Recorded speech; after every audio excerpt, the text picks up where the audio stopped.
In my previous video, I was talking about studying the practical adaptations of the players to the gunplay, rather than the mechanics themselves. And I searched for a better way to grasp, quantify, or at least visualize these adaptations.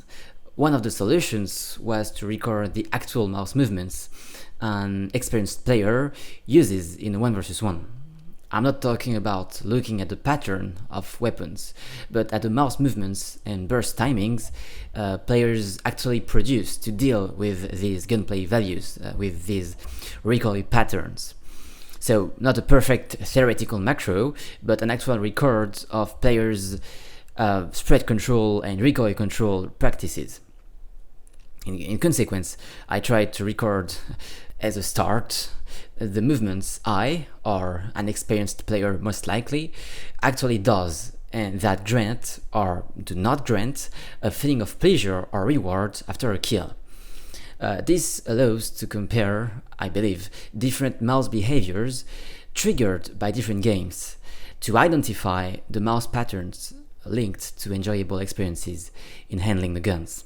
A lot of methods exist to record users' practices in regards to a software, of course. You have eye tracking, you have video self-confrontation, and so on and so on.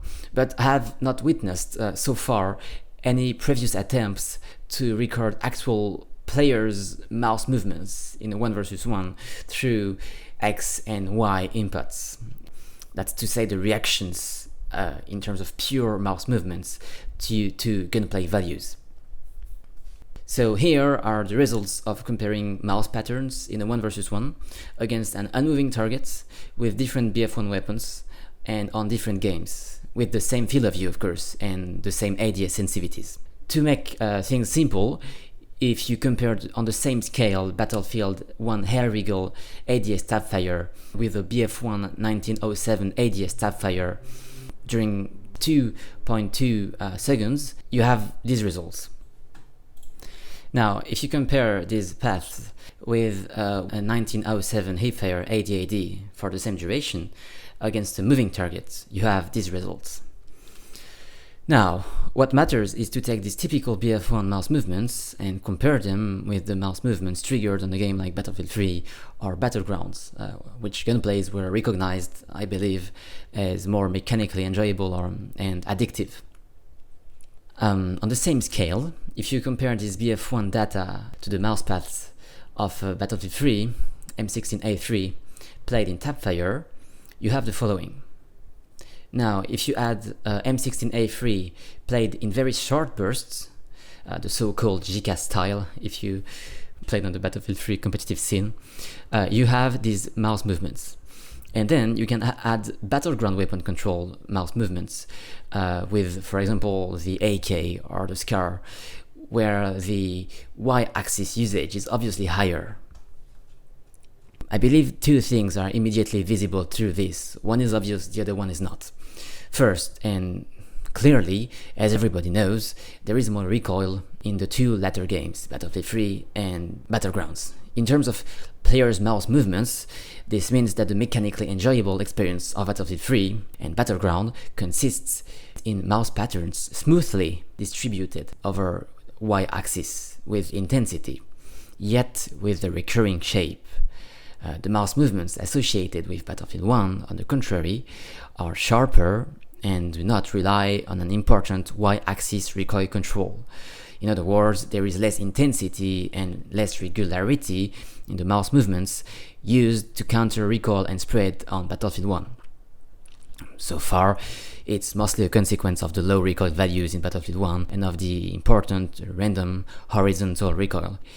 Yet, more importantly, and maybe something that was not pointed out so much before, the enjoyable recurring patterns of Battlefield 3 are not a simple pulled mouse down shape, but can also be a more complex recurring pattern that allows players to feel the mouse and, through the mouse, the virtual weapon.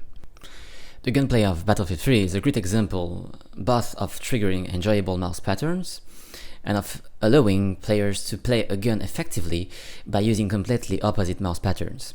A few months ago, in a co-video with Marble Doc, we were talking about a wide range of different yet effective uses of a Battlefield 3 weapon like the M16. It allowed for a great deal of playing styles, and more importantly, it was the source of debates around the question of how to play it optimally, how to unveil its mystery, that's to say, the feeling of a mechanical depth behind the weapon. Yet I had not grasped the practical explanation for these different plays in terms of what mouse patterns were provoked by the Battlefield 3 gunplay and lay behind this feeling of a different yet optimal use. A player who used slow bursts will do drastically different mouse movements on Battlefield 3 than someone playing the same game in fast tap fire. Here are the mouse movements behind a slow burst gameplay on Battlefield 3, which is also the JK style I was referring to before. And here are the mouse movements behind the tap fire gameplay. Now, if you check the mouse movement differences between the same two styles on Battlefield 1 and on Battlefield 4, you observe mostly similar patterns, no matter the way you try to play the weapon. These are the mouse movements behind a fast tap fire, then behind a slow burst gameplay with the hair wriggle on Battlefield 1. Then we can do the same comparison with the AOK on Battlefield 4. These games' gunplays rely heavily on burst timings, but they are very dull in terms of mouse patterns, hence the lack of physical pleasure after a kill in the last two. That's my personal hypothesis, at least, and I'm interested if you have another one. I'm not talking about skill requirements here, but only about the physical movements behind the player's gameplay and feeling of pleasure. To sum up, if you consider that Battlegrounds and Battlefield 3 have enjoyable gunplays, which is perfectly debatable, of course, but I'm confident a well-done survey or a well-done user study would confirm this. This is why Battlefield 3 gunplay is efficient to trigger a feeling of pleasure after a kill, and that's why it allows to feel the weapon. Not only because there is more recoil, but mostly because of controllable patterns. There is something physically enjoyable and maybe even reassuring in the recurring patterns that are felt in the hand or in the stick, and that you can see very clearly in a Battlefield 3 slow bursts gameplay. However, these mouse movements are adaptations of an experienced player to the gunplay mechanics, to get more control over them, or to lower the random factor.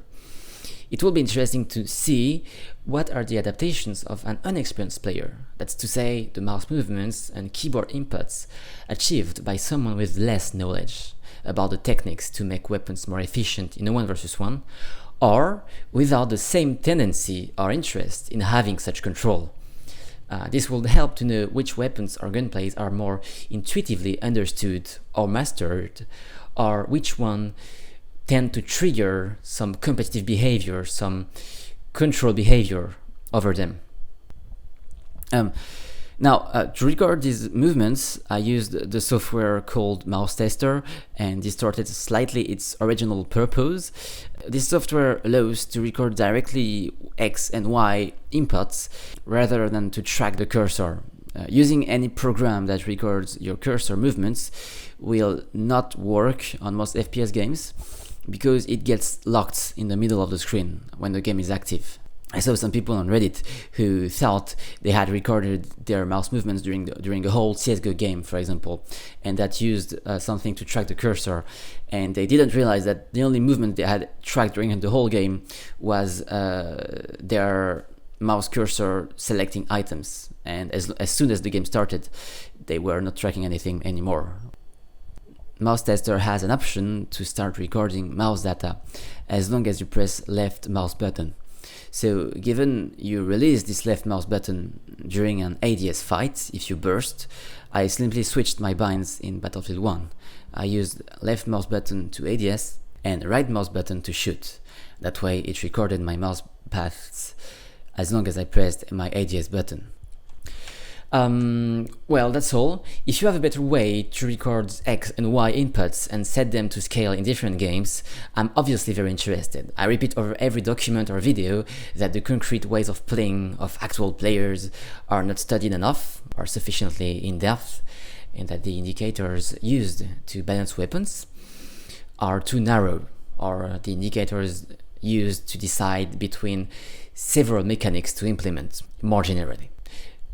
So if recording mouse movements achieved by actual players, rather than relying only on abstract player models, can constitute a new indicator, that will be a great thing, in my opinion. Finally, everything I have been saying is linked to a Battlefield-like specific movement system and gunplay. It will not be transferable in a game like Overwatch, that relies obviously on very different parameters. The mere idea of recording mouse movements during a 1 versus 1 of immobile targets on Overwatch would be pointless. Because of the movement system, such situations are extremely unlikely, and for many characters in Overwatch, they will result in only a dot. That's all. I'm going to try to make a video in the following week using a little bit of this data, but mostly something else, to talk about how the optimal use of a lot of BF1 weapons right now is very far from their skilled use, and how this could easily be changed, and how it is necessary to change it for incursion.